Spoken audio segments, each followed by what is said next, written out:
And with okay, so everybody should be here. Aviva, welcome, and make yourself comfortable.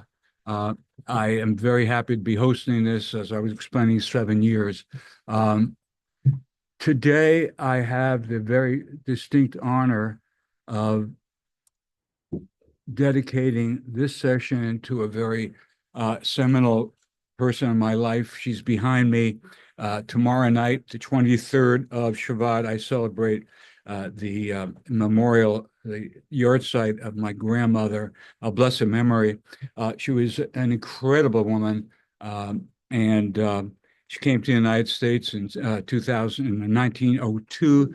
They were living near Kishinev in the border of Moldova. It's called Belarusia. Kotin was the town, and they saw what was coming. Kishinev had so many of these pogroms right around them, and they just picked up. They were very successful business people, builders, and jewel makers, jewelry people. They all came over here and they settled in the New York area. And when she came here, she's a beautiful woman. She's behind me. Her name was Ida. Okay, she was a fashionista. She was so beautiful that the fashion industry in New York, which was around Seventh Avenue, they recruited her right away. And as she tells her story, she for about 3 or 4 years because they had to make a living. I mean, they came over with nothing. He was a carpenter. He was a builder. This is my grandfather, Morris, he, also a Levite. So they came with nothing, and she was beautiful. So she made a living fashion and clothing. And she describes it. She spent 3 years fighting the groping hands of the male dominating capitalists in her industry. But she was really an Orthodox woman, kept Shabbat, had a great talent for cooking and a great talent for fashion. And so she set the fashion of my family so that she was born in Kotin, which is Belarusia. It was on the border of Moldova and Russia, called Belarusia. It's a province called Kamenets Podolsk, the Kamenets Podolsk. And they were, I'd say, these were enterprising people. They wound up with a fashion studio. They had a photography studio in Brooklyn, Williamsburg, and they did bar mitzvahs, they did weddings. They got involved with real estate. They moved to White Plains because of a sickness one of them had, and they started buying buildings. She was a very, very, and she guarded. She was the guardian of the house that I grew up in. She owned the house, and before we were three boys. Before we left to the young Israel in their neighborhood, she inspected all of us to be sure that we were properly dressed. She was a fashionista, and she kept the Shabbats very strictly. And many times I had to go back to my mom, change the shirt, change the tie, but she made sure her nephew was the creative director at Lord and Taylor. A niece had a gallery on Madison Avenue. She set the tone for an aesthetic pattern for our family. And I'm a poet amongst other things, and I do have a great wardrobe which I like because to honor the Shabbat. So that's her. And they had a studio, and they were very successful. And these are the children that they raised. This young man here became one of the top electrical contractors in Manhattan, but he wore a top hat like he owned New York. He and my dad had top hats. This is my dad, and this is my aunt. So a very, very successful family. And I owe my training to my parents, who were very involved in education, and that's why I'm here. It's kind of a payback for everything that they've given me, and I'm happy to share it with you guys. So today, I'm happy that you're here, but I'm happy, also somewhat unhappy to say that I cannot cover everything I'd like to cover, because I did mention Pushkin, and Pushkin was the reason that I convened this, because the gentleman that recommended Pushkin to us is not here. His name is Alex Podelko. He is a member of the synagogue. They are very connected with Moscow. They have an apartment in Moscow, and they're in Israel. So I told him, I said, Alex, you gave me this great poem to discuss, and they're not going to be here. So I want to pay tribute to him because without Alex, I would never have gotten into Pushkin. I never have gotten into Isaiah as deeply as I have. And I there's a lot on my plate here, but I will, for those of you who are new here, my pattern tends to be I cover a lot of material, and like one person told me he's not going to come because it's way above his head. Well, if it's above your head, you're at the right place because it's above my head too.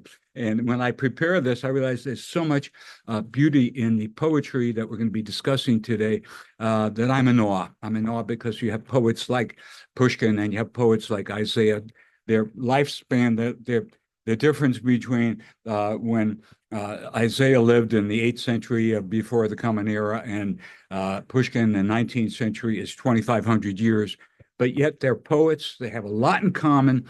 And the overall question is, what do they have in common? What do they not have in common? We'll answer that. It's going to take 2 sessions, people. I'm sorry, I could not boil it down to one. So the plan today is to cover the Isaiah part of it and possibly introduce Pushkin. And you can always go online, and I sent out a link to Pushkin. You can learn about him. He's an incredible aristocrat. And Isaiah was an aristocrat. Yes. Pushkin, where was he? Pushkin lived 1799 to about 1834, early 19th century. Come from a noble family. He was very outspoken. He was a social activist, very much like Isaiah was a social. I'll give you a little bit of a comparison at the beginning. There was both social activists. He was so involved that he wrote a poem early in his life. He went to the lycée, which is a French term for high school, but the sorry about the Pope, he's not well, but Tsar Alexander I set up a high school called the Lycée. It was in St. Petersburg, and it was for the children of aristocrats sent there. I guess it was like Boston Latin School here in Boston, or Phillips Academy up in New Hampshire, Boston, whatever. But it was a very elite school, so that's where he went. Highly educated. His first language was French, Russian. They had to teach him Russian, and he wound up had to flee the Tsar because his poems were so against the autocracy that he grew up under, and the wealth that he was in St. Petersburg, and he had to flee, and then he came back. But more about that next time. I want to focus on a little drash before we start here, and it's because this particular Isaiah that we're going to discuss was the Haftarah this past weekend. And as providentially would have it, Jonathan, providentially, there's a link here between what I'm discussing and the portion of Yitro, which we read, which is the portion in which we receive the 10 Commandments, amongst other things. Okay, so there's all kinds of connections here, and my goal, very, very humbly, is to make connections so that you reach out to people beyond yourself and connect to people, connect to ideas, connect to actions, so that you have questions. I mean, you always have questions. And whenever I do this, I have so many questions. The overall question that I want us to discuss in the next 2 sessions will be, what is the connection between Isaiah 6 and 7, which we're going to discuss in a moment, and the Parsha, which is the Parsha of Jethro. And we have a gentleman here that does know the Parsha by heart, and I'm sure he will contribute to us. I'm very happy he's here. The first word of the 10 Commandments is what, Jonathan? The first word? Anochi. Anochi, okay. And what does Anochi mean? It means I. Okay, me. Okay. Now, I was reading a drash, which means basically a rabbinic interpretation from the Lubavitcher Rebbe, and he says, "Why does the 10 Commandments, which is the beginning of our Decalogue, begin with a word whose origin is Egyptian? It's an Egyptian origin." Now, why would they begin the Parsha with Anochi? God, what? why isn't there a kadosh word, something kadosh? And the Lubavitcher Rebbe says very cleverly, he says, Moses came from a culture that was not Hebraic as we know it.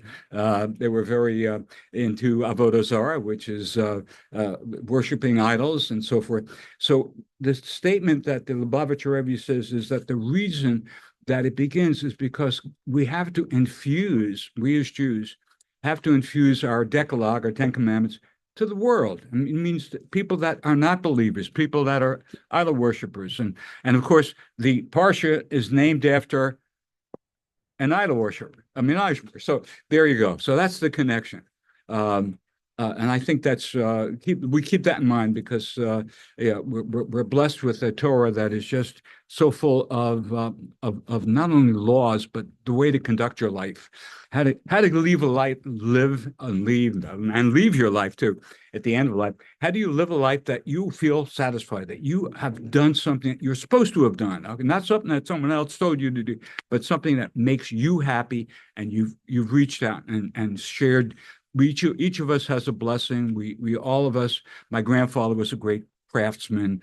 She was the balabusta. She had the balls in the family, so to speak. She ran the family. He was just a quiet man that did his thing, but he built things. He painted. He built rooms, and he had a successful photography studio. So whatever it is that you excel in, that is what you should be doing.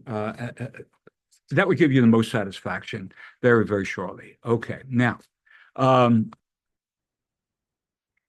the poem that Alex chose for me, which is called "The Prophet," and one of the questions we'll have to answer in our journey over the next two sessions is why Pushkin saw himself as a prophet. To what did he owe himself that he can identify with a later day version of Isaiah? Because that's what his poem is all about. If you take a look at it, as I'm sure some of you had, it is almost a repeat of the Isaiah vision, which is in chapter 6 of Isaiah, verses 1 through 13, which we're going to cover in a moment. Okay. Any questions that you have, feel free to raise your hand. And make conversation. What I'm trying to do is, as we cover the Isaiah that we'll get to in a moment, if there's any link that you have to the Torah, to Jethro, to the Ten Commandments, to Abraham, to Isaac, and Jacob, feel free to connect, because these great poets are making connections to what preceded them. I mean, they were preceded by giants of Torah, Abraham, Isaac, and Jacob, okay, and Moses, okay. So there are references in this poem that we're going to discuss very shortly to other parts of the Tanakh, okay. And what is the Tanakh? Everybody know what the Tanakh consists of? Torah, Nevi'im, and Kesuvim. So you have the Torah, the 5 books, you have the Nevi'im, the prophets, and then you have the Kesuvim, it's called the Chronicles. So it's a vast, and I will be making reference to various of these verses in other books and other sessions. Okay.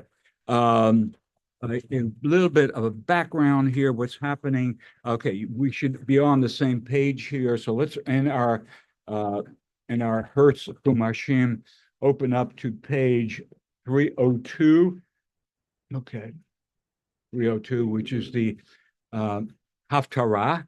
Now I'm doing it this way because in order to understand Pushkin, you've got to have the skeleton from which Pushkin erects his divinity, his claim to a spiritual order. Okay, so we begin here. Okay, now the setting is the following.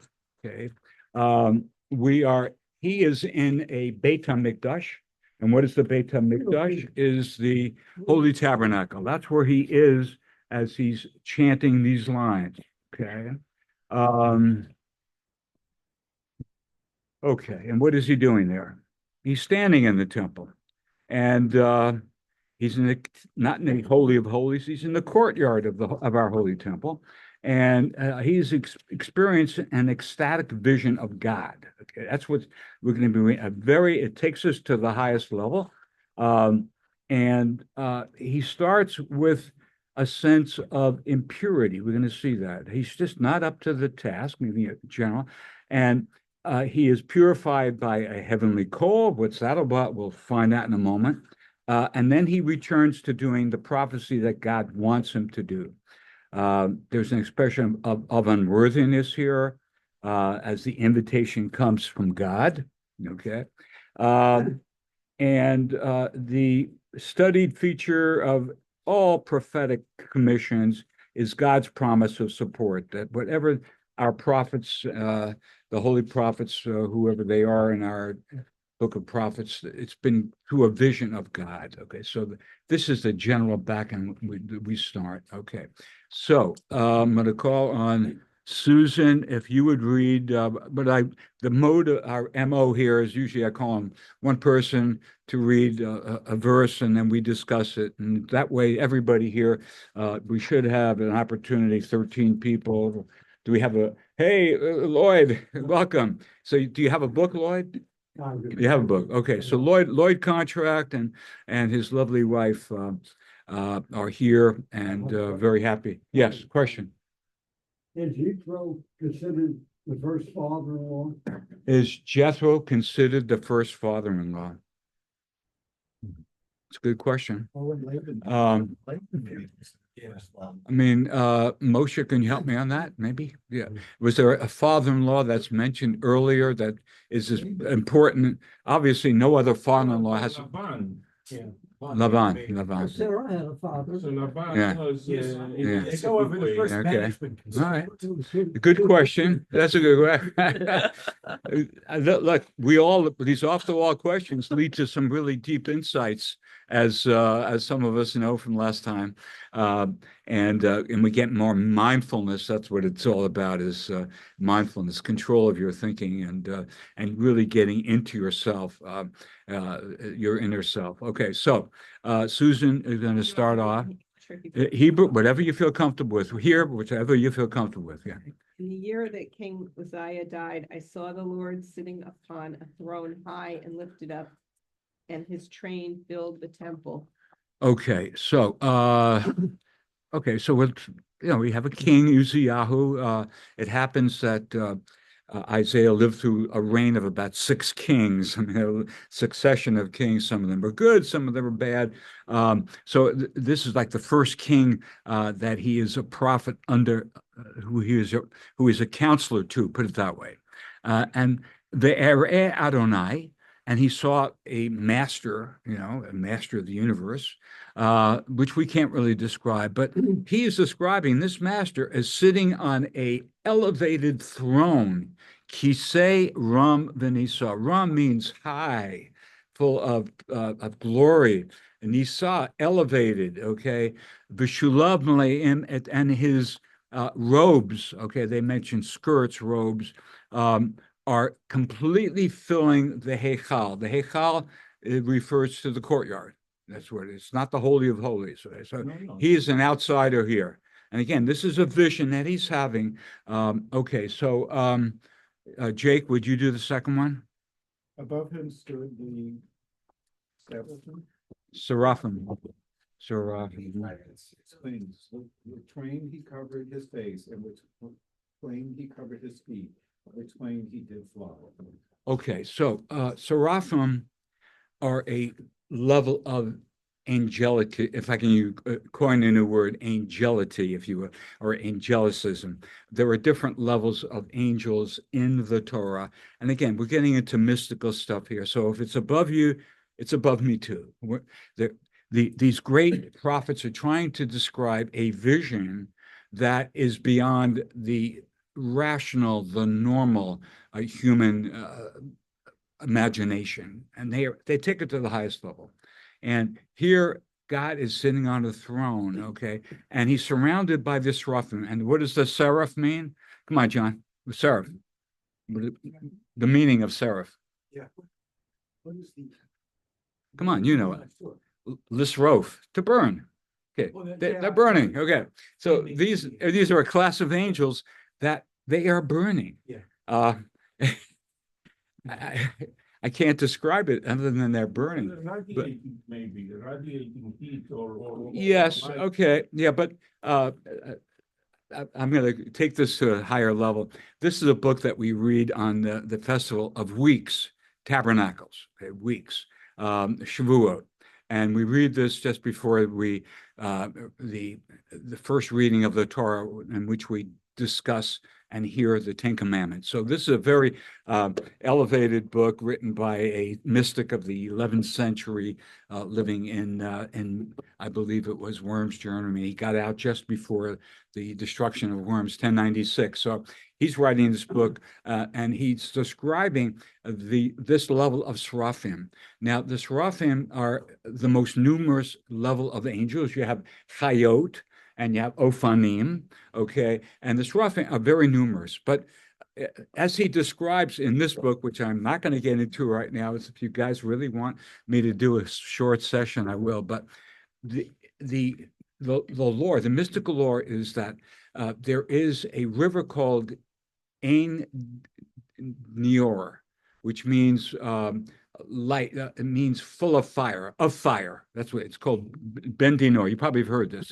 Okay, it's a river that the rabbis have in Midrashim have created, in which every morning the angels are created. Okay, and every evening they go back and they die. The next day, new angels come up. And this is the mystical idea that God mechadesh b'chal yom tamid, that God renews every day with new energy, new possibilities, and etc. So this is the idea of the Seraphim. The Seraphim, now, this book describes in great detail the way that they sang the choruses of, you can't imagine, thousands and tens of thousands of these various categories of angels singing to God. And this angel does not have free will. The angel was created in order to praise God. I mean, that's their job. Okay, and so in the morning, they in unison. First, one group says Kadosh, Kadosh, Kadosh Adonai Tzvaot, and then next group follows, and next group, and you have this tremendous orison going on, and God is on his throne. He's in awe. And of course Isaiah is in awe, and the poet that wrote this is in awe too. So that's a little bit of a background of the Seraphim. And it says Om Gimel. Actually, they are welcome, David. All right, David's here, classmate from Columbia. They are standing near God, okay? And they have 6 wings. Each angel has 6 wings. That's what Susan said. 6 wings, 2 to cover the head. And why would the angels have to cover the head? Anybody want to get, Yviva, why are the angels covering their head? No, whatever comes to mind. Come on, I'm sure you know. Because of the power of the light of God. You have to... Perfect. Yeah, perfect. I mean, when Moses was at the burning bush. You think he looked dark? I mean, he had to cover himself. I mean, I mean, yeah, okay. They cover themselves so that their head is covered, and their legs are covered. And why would the legs be covered? Well, yeah, I mean, yeah, they wouldn't survive. They're already burning up. So they burn up even quicker, I guess. I'd say this is very mystical stuff, but this is in the prayers. The reason we're doing this is because this is in the daily prayer. These lines are chanted daily, every day. And we say it 3 times a day. And right? Yeah, we say it 3, and the Amidah. The Amidah is a prayer. Study it. Yeah. 3 times. Yeah, I mean, so I mean, this is so important because, and the reason that we do it every day, the people that compile the Torah, the rabbis of the Great Assembly, why did they include this? Because it's an opportunity for man to emulate God. Okay, Dave, let me pull you in here and pull up the screen because I'm sorry. I'm sorry, I was late. Vic. I No got problem. delayed at an See if I can dental appointment. share screen with you. Okay. Let's go. Thank you. Let me get up to Isaiah. Okay, there we go. So we're in Isaiah now, Isaiah Right. 6, and Susan just read number 2, which I'll get up here. Talks about yeah, we are right at the top. Okay, you got it. Okay, Got and it. teach me along as I go along here. Okay, so he has a vision. He doesn't know why he has this vision, but it takes him to the highest level, and these angels are. They are who they are. That's all I can say. And they have and with 2 wings they fly. So you have flying angels. Now, where does this come up in the Torah? Anybody? Kanfei Nesharim? Kanfei Nesharim? Yeah. It's in this parsha, Jethro. Jethro. If you look at Jethro, God says that he will take out the children of Israel from the bondage in Egypt on his Kanfei Nesharim, on the wings of angels.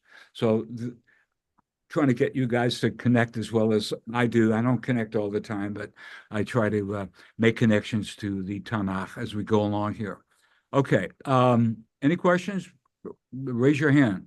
Now, it says they stood in attendance in mind. Yeah, they're in attendance. They don't have their own will. They follow God's will. Okay, we're up to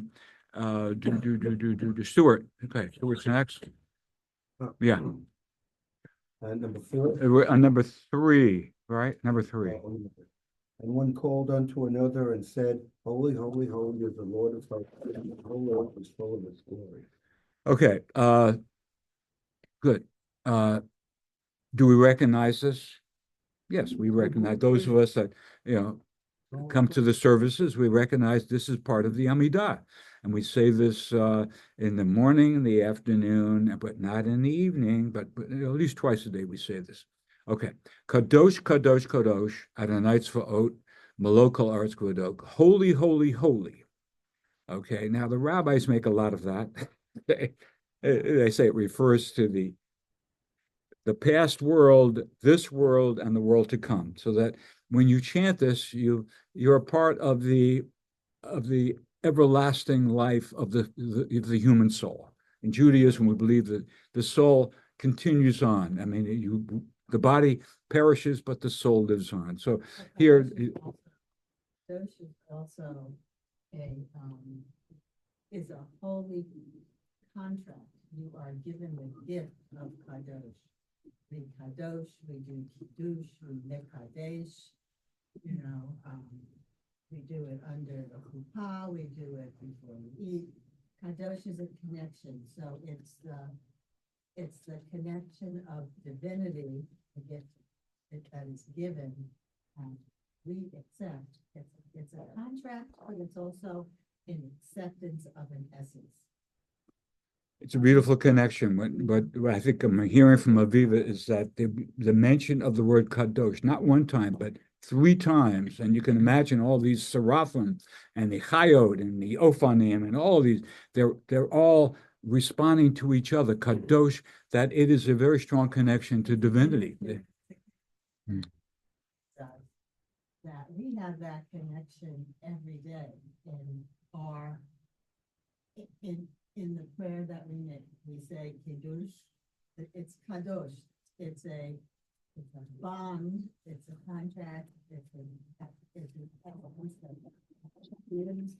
and we accept with his terms.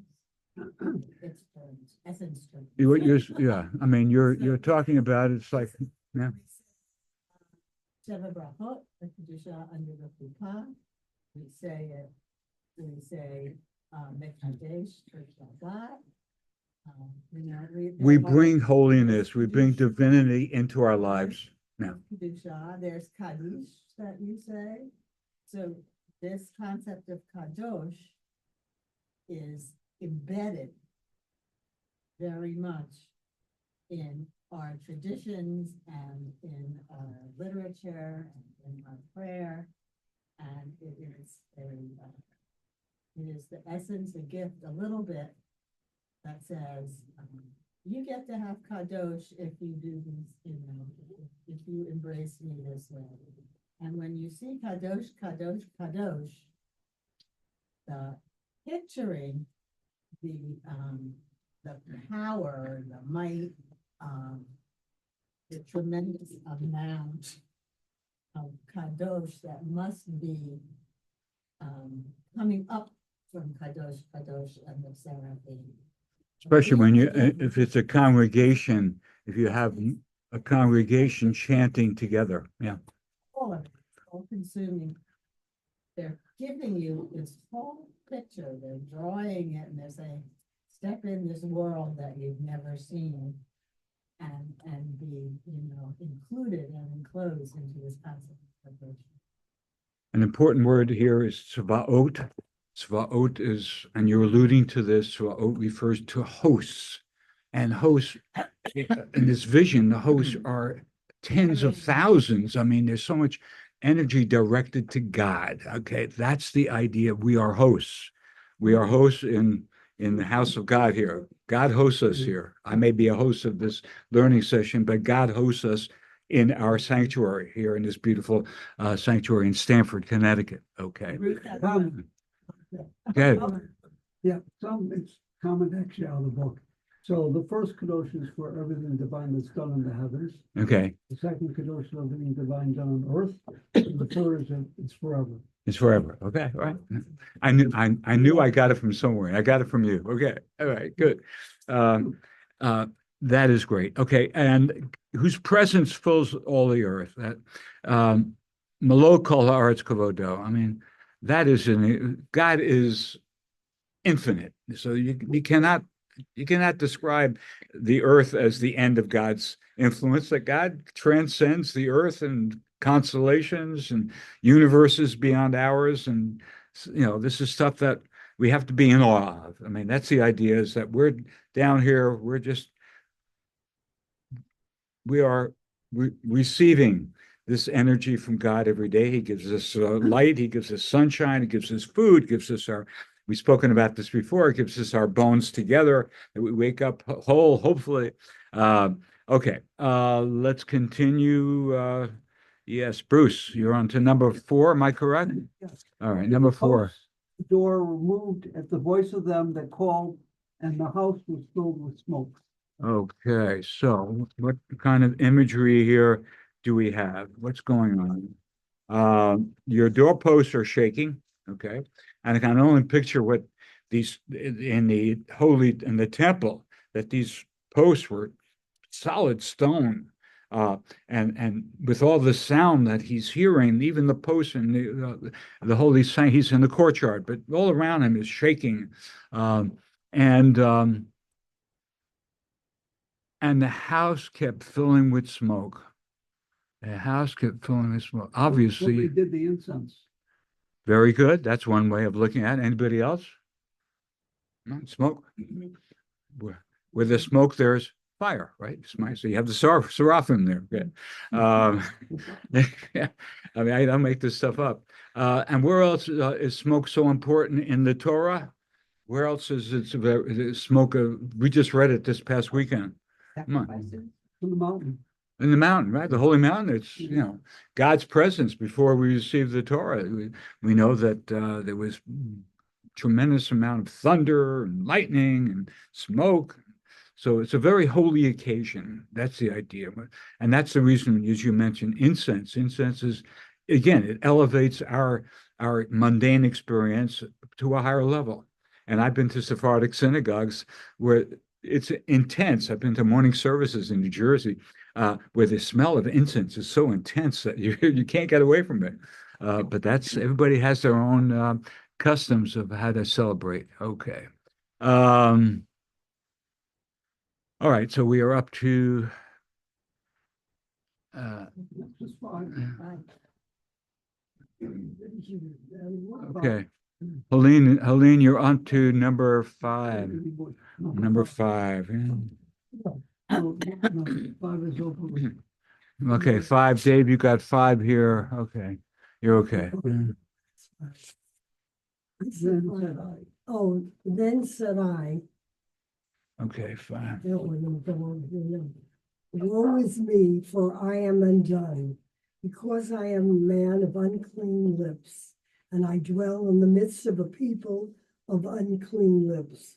For mine eyes have seen the King, the Lord of hosts. Very good. Okay. Woe is me. Oi. Oily. I mean, it's become common parlance, as we say. Oily. Ki nidmesi. Now, I had a hard time with this word nidmesi, Mike, because I see the word domeh there, and everybody, there were a dozen, many translations of this, and the one that seems to be in favor is lost. I'm lost. Okay, and I think the way that we go from the domeh, he says, I'm like something, and when you are like something, you are not really yourself. It's like you see something and you'd like to be that person, and you're almost pretending to be someone other than you are. I'm like feeling on a cloud, on a high cloud. Okay, you're not on the high cloud, but you're pretending. Okay, so he says, but I'm lost. I'm in a pretense. I'm living a life of pretense, because he says I'm a man of impure lips. Now, what does that ring a bell? Anybody? Impure lips. Moses. Yeah. Moses has kaved. I mean, they use the word kaved. Moses' lips. Moses cannot accept the invitation of God to act as his emissary. He says, I stutter. I'm at a loss for words, and God comes. Look, you're my man, Moses. I got your brother. Your brother's going to help you, Aaron. So you're going to go over that. But here, it's a one-on-one conversation of Isaiah with God, saying, "I'm not up to this. I'm impure." Anochi, there's that word anochi. I'm impure like those Egyptians. Okay, anochi, ubetoch am tamei, and I'm full of a nation that is so corrupt. I can't represent them. I just can't. Anochi yoshev. I'm sitting. I mean, I'm the nobody. Okay, I dwell among these people. I'm one of them. So why me? And Yet he says, my eyes have beheld the sovereign. On the other hand, he said, look, I'm surrounded by all this impurity, but yet I'm surrounded by these seraphim, surrounded by all this chorus, and it takes me to another level. So maybe I should be your man, so to speak. Okay. So very good. Okay, so we're up to Senses, you can see, you can feel, you can look, but if you don't internalize, then it's not going to. Well, yes, and I think the beauty of what you're saying, the beauty of Isaiah, is that he feels that he cannot. He sees this tremendous power of divinity, and yet he's surrounded by people that are screwing each other, right? For loss of a better word, people that are just they're committing adultery, they're committing theft, they're violating the Beit HaMikdash, the Kohanim are taking money. They should, this is where he's coming from. He's coming from, and it's almost a losing proposition, as we'll see very shortly if we get there. That he wants to. I don't want these people are too corrupt for me to deal with. All right. All right. So we're up to yes, please. You're next. Good. Yeah, Kim. Yeah. Then flew up unto me one of the Seraphim, which a glowing stone in his hand, which he had taken with the tongues from off the altar. Okay. All right. One of the serfs, okay, we don't have thousands of serfs, but one of them comes up. And in his hand, he takes a live coal. I mean, he's burning already, so maybe he's part of his own body. I mean, we don't know, but he's giving this cold, okay, and with a pair of tongs, okay, b'melkacham, okay, so he's not really touching it, not really touching it, and he just flew over him, okay, so. Me'al HaMizbeach. Mizbeach actually refers to the altar, but here, and how do they do it in our book here? They refer to The altar, okay, so he's flying over the altar. I have a different translation from Safari. I'm using Safari, and that's what Dave is on Safari too. So we different translations, Dave. Okay. All right. So what's going on now? Let's continue here. All right. Number 7. And he touched my mouth with it and said, Lo, this hath touched thy lips, and thine inequity is taken away, and thy shine expiated. Okay. He touched my lips. Okay. Obviously, it sounds like with the burning coal. Okay. It doesn't say burning. It says doesn't up to say glowing. glowing. It was Okay. burning. He All right. was burned. Okay, Safari was the translation of it. It's a live coal. Okay, a live coal, a coal. I mean, Okay. Mine says different. the altar. What's on the altar? Altar is sacrifices. The altar is constantly burning, so he's taking it from these, and he's giving it to poor Isaiah, and this is not to scare anybody, And I'm sure he's scared by it. Now, Ritzpah, Mike, to me refers to like a Ritzpah is like a floor. Okay, yeah, Ritzpah, it means a chunk of coal. That's what I take it. Ritzpah is a chunk. You're right. Yeah, yeah, You're right. yeah. That's all. I mean, I'm just trying to imagine what he's imagining and trying to convey it to you guys. Again, this is very difficult. Yeah. This is a very. I hope nobody has this experience of having a burning coal. This reminds me of a poem that we discussed. Some of you may remember a poem called Radio. It appeared in the New Yorker magazine, and it talks about before every Jewish child is born, a malach, an angel comes into the womb and touches the lips of the child, and the child forgets all the Torah. The child, up until that point, is very educated, knows all of Torah. At that point, the end, and completely removes it. Okay, it's a purging. Okay, and similarly, this is a purging by the hot coals coming in there. It's like he's burning it away, you get ores that are contaminated. It's also though the way that Moses acquires the speech impediment that makes him fear. I think that's a It's a midrash. midrash. Yeah. It's a midrash that was in. Let me hear it a right, lot. but Okay, that's- yeah. Repeat it once more. Repeat it. Yeah, according to the tradition, Moses acquires his speech impediment by having a coal touched to his mouth. Okay, yeah. All these connections. Meaning it doesn't appear in the text. No, but No, it doesn't. No. There's a lot of midrash here. A lot of midrash, rabbinic interpretation. You can be overwhelmed, I guarantee, with midrashic interpretation. There's no end to this. No end to this. And I'm trying to extract enough material here so that you guys have questions and to the next session so that we continue this, because there's no way that we can get through. We may not even finish all of Isaiah. I hope we can get through most of it. Okay. Okay, so now we are up to Linda, right? Yeah, go ahead. Following up on the story about Moses. Moses, yeah. I remember a story years ago when I went to Hebrew school that the Pharaoh was, I don't know if Yes. the Pharaoh was concerned about who would be the leader, and so he brought Moses in, and there was those diamonds and coals. Is that what everyone? And an angel came, and rather than the little boy Moses picking the diamonds, which are shiny, he moved his hand to pick the coal and with the hot coal.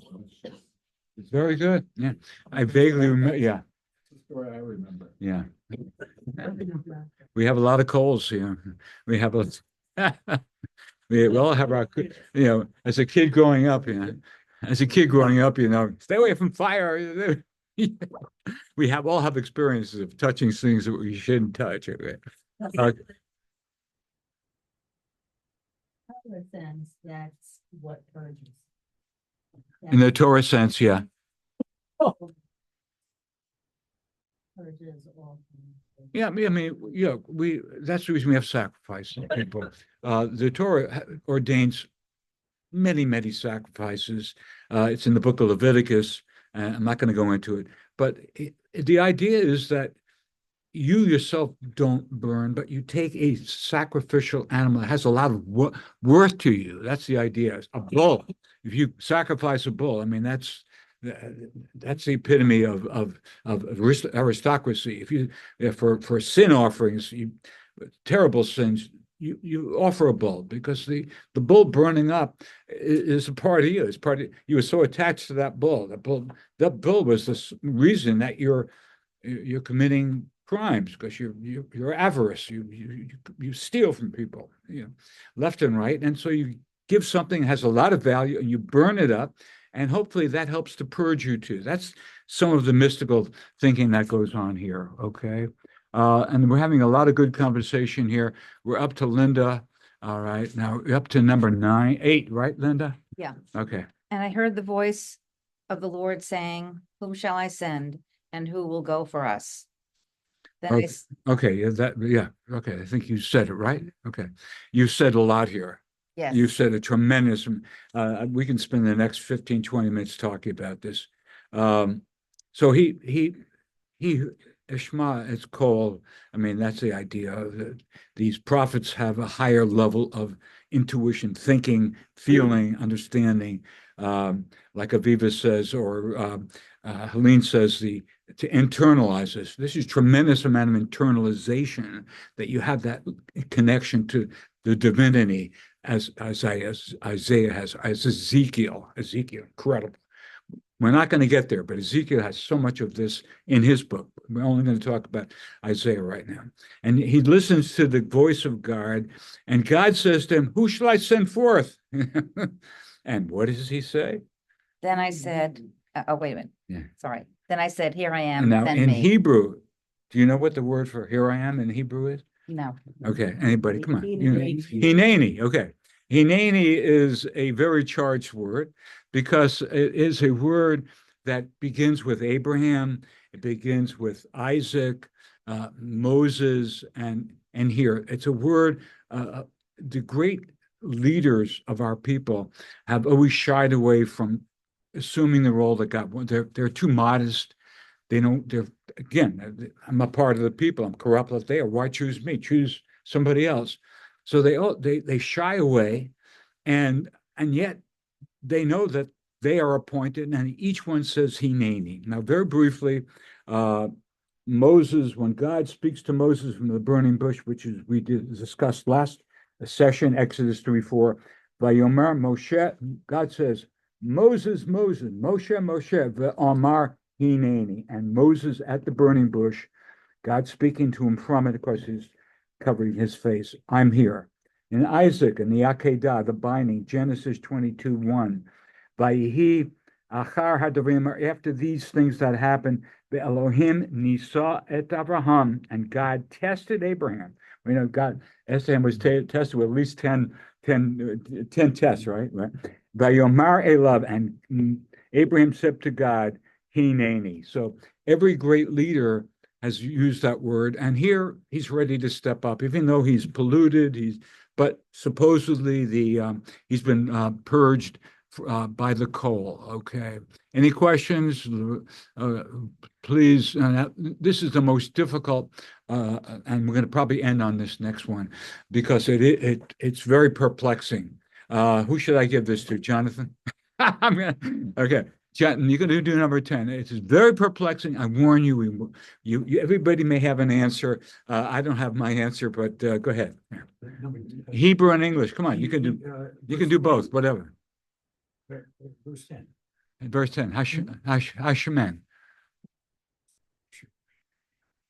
Make the heart of these people fat, and make their ears heavy, and shut their eyes, lest they, seeing with their eyes, hearing with their ears, and understanding with their heart, return and be healed.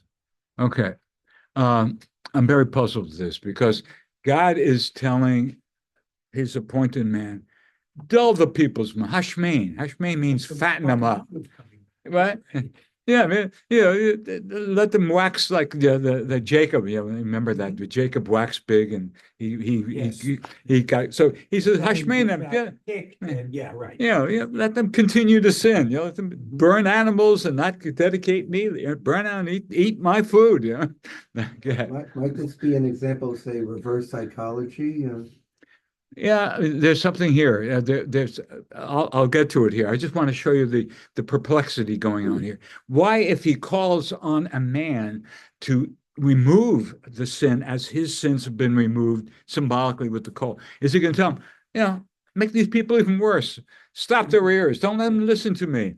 Seal their eyes. Don't let them even see my presence in the holy temple, all the sacrifices, and it should be their noses too. They don't smell the incense. Lest seeing with its eyes. I'm reading a translation that's similar to you, but I think it's just my take on it. And hearing with its ears, it also grasp with its mind. Now he's saying, look, I'm giving you on a mission. The mission is almost mission impossible. I'm sending out to people that if you're going to speak to them, they're going to turn away. Why should I listen to you? They haven't listened to anybody else in the past. Why should they? You're going to tell them, I'm a man of God, and God said, I'm going to destroy your temple. What do they care? They have their temple, they're eating well, they're having a good time. So, in a sense, what he's doing here is he's using the result as the purpose. The result as the purpose, okay? The result of him going out and speaking to people is going to be just shutting their ears and closing their mouth and mind as the purpose. The purpose is to get rid of this, actually. So it's a kind of reverse psychology. Somebody mentioned it, reverse psychology, yeah. To accept and have a relationship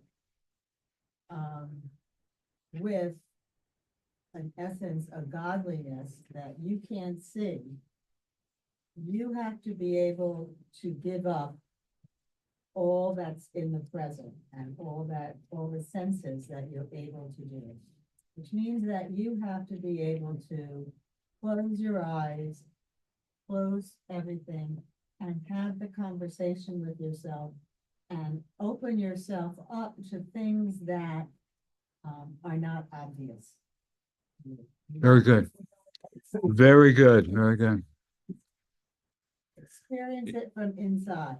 And so what he's trying to do is to say, if you do all these,